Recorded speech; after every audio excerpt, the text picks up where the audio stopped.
Where's my man? It's the unified. Go, baby. Undisputed. Undisputed. Undisputed.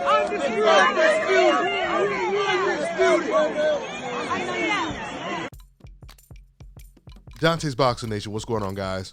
So as George Kambosos loses and gets completely dominated by the real undisputed champion, Devin Haney, he now has some serious decisions to make that can really affect his career, at least in the near future. George Kambosos has to decide if he's going to take an immediate rematch and take another guaranteed L, because that's exactly how it will play out. Now, I'm going to go ahead and play the clip of exactly what George Kambosos had to say, his immediate reaction after he lost during his post-fight interviews. But keep in mind, the second part of the interview, the reporter tells George Kambosos the fight wasn't even close. Are you sure you want to take an immediate rematch? Which is pretty ironic, because in the first part of the interview, when George is doing an interview with the Australian reporter, he tells him, I thought the fight was really close. So go ahead and check out this clip. To the man who created this day right here in Marvel Arena, it's been a fabulous occasion, George. Obviously it didn't work out the way you wanted, but what a day this has been. Yeah, look, this is amazing for the sport, amazing for this country, and at the end of the day, I want to take the best test, the hardest test, so I'm going to give him full respect after his victory today, let him have his time, and we'll do it again. I had to implement a few things, but I thought the fight was very close, but look, I'm not going to wreck his moment. I had my moment in last November, and my moment was wrecked, so let him have his moment, and I'll see you again real soon. I'm going to take you back to yesterday, to the weigh-in. You had the hiccup as far as making weight was concerned. Was that a factor in this decision? No, that was definitely not a factor. He just boxed his game. You know, he moved, he boxed. He didn't really want to come to fight too much, but that's his game. So I'll give him respect, and I'm going to change a few things and get him back end of this year. So all respect to him. Let him have his moment, and thank you to everybody in Australia, everyone in Greece, everyone in the world. I take the risk. I fight the best of the best, and at the end of the day, I didn't have to fight him. Not many wanted to fight him, but I gave him the shot straight away. So I'm sure we'll do it again. Thank you. The right hand that was so effective against Teofimo Lopez in Madison Square Garden wasn't landed as much today. That was an issue for you. Yeah, look, it landed a few times. I worked it to the body, but he had a smart game plan. He grabbed it and held a lot, and did what he had to do to win. That's what it's about. You do what you have to do to win. And today, they gave him the decision, but I'm sure it will change when we get it on again. But again, respect to him, respect to boxing. This is boxing, and you fight the best. Win, lose or draw, this is what it's about. Fuck protecting records. I've always been about fighting the best, and I gave him a shot. We'll do it again.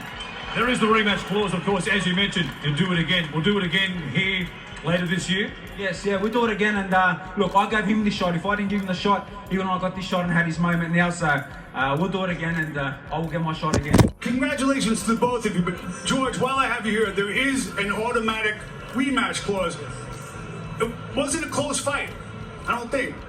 Are you going to activate that clause? Okay, it's okay. Are you going to activate that clause? I'm a warrior. For me, this adversity, I've got to come back and fight this adversity. It's part of the game. I'm not here to protect no zeros, and you're the same. He's not here to protect no zeros. Fight the best, and you know what? Young fighters are doing that. The rest need to do that in this sport, and I give him his time. He got the belts today, and we'll do it again. I commend you both for that, but you didn't necessarily want that clause. You're glad it's there now. Can you say with absolute certainty that we will be back here, you will exercise that clause, you guys are going to do it again? Yes, 100%. This is going to make me hungry. This is going to be the adversity I've had to go through my whole career, my whole life. So I gave him the opportunity, and I'm sure he'll give me the opportunity as champion now. What do you feel about coming back here? Of course, I'm not ducking or dodging nobody. Of course, if it makes sense, the people want to see it, the network wants it, then of course I'll do it again. If not, then I'll fight whoever. I'm not ducking or dodging nobody, but everything got to make sense. Devin, I know you had talked about dealing with the adversity, whether your father was here or not, but be serious with me, man. You're glad he was here, right? Man, I thank God for it. Every day I would pray to Allah that my dad would come, and he came. I'm happy that we were able to enjoy this moment together. This is a dream come true for both of us, and I'm happy. I ask you both, again, with all respect, what to each of you was the difference in the fight? Devin? The difference, like, what do you mean? The difference in the fight. It was me handicapping him of his best attributes. We studied him day in and day out. I knew he wanted to come with the big right hand, overhand. I knew he wanted to come with the hook. So I would feel him bracing for it. I would know when he would throw it, and when he would do it, I would make him miss. His father said, "Stay away from the brick. That's your right hand." What did you not expect from Devin Haney? Yeah, look, his timing was just a little bit sharper than mine today, but I felt I landed some really good shots in there as well in the exchanges, and he had a great game plan. He implemented the game plan, and it is what it is. What can you do different to get your belts back, or are we looking at a young prodigy, someone who's going to be a champion in this game for many years to come? Yeah, look, I've got to go back to the drawing board with my team and implement the game plans that I had in my head.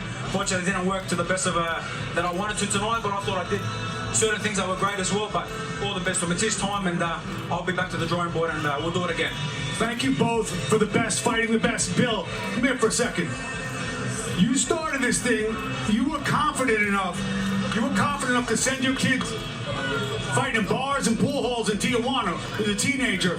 What does this mean to you tonight, especially with all the drama that preceded it? This means everything. This means everything. Hey, Mauricio, ain't we missing the belt? There should be 2 green ones over here. You got 2 green. You got 2 green. We got everything, Mark, and it means everything to me. This guy, I told people what kind of fighter he was. They didn't believe me, and now he showed the world. He came and pitched a shutout on a big stage like this with all the crowd against him, and they were silent. I'm so happy. We believe you now. I think everybody around here believes you. Are you willing for your son to come back here? I don't know if there's any contractual leeway to come back here and do it all over again. Of course, Allah knows best. Devin is the boss, and if he says we're coming back, we're coming back. He told me do everything to make this fight happen, right? I don't know if I would have. He said make it happen under any circumstance, and that's what we did. Let me tell you guys about Issa Israel Law Firm. It is a full-service legal practice based in Denver, Colorado, an emerging hub for combat sports and high-altitude training. If you're a fighter inside or outside of the ring and you need a law firm you can trust to fight for you, visit thefighterfirm.com or email help@iilawfirm.com. Legal representation is usually limited to plaintiffs or defendants in Colorado, but iFirm can help anyone in the world with trademarking their business name, logos, and U.S. immigration issues. This brother has been my attorney for a while and helped guide me through all kinds of business and civil issues, so make sure you guys go to thefighterfirm.com. All right, now check this out, guys. If you're looking to repair eczema scars, burns and bruises, dark spots and blemishes, then this right here is the perfect product for you guys. It's called Elo Deki Face and Body Oil. Athletes and top-ranking boxers, they're also using it after training to reduce swelling, inflammation, and to ease the pain. So get yours today. Go to elodeki.com, like them on Facebook, and follow them on Instagram. And how has this changed your life, man? It's been good. It's been good. I feel younger, look younger. Young girls. I just didn't scratch that, but it's been good. It's been good. I like to look. I like to feel. I feel confident. It was money well spent. Now, in terms of the response, what has been people said, like, as people being like, hey, what do you have in your head, or things of that sort? The most response I get is like, yo, what barber you go to? Are they getting, such a close shave with, everything lined up so sharp and everything. And, then I go into explain to the procedure, what I had done and everything, it's like I would never know if you didn't come. Fellas, I've got some great news for you. If you've lost your hair or have a receding hairline, the time has come when you can finally get your hairline back through a process called scalp micropigmentation. So here's how it works. It's a hair tattoo that replicates the look of your hair follicles when you have fully shaved it down. So to get this hookup, make sure you follow and contact my man Scalp Carolinas on Instagram.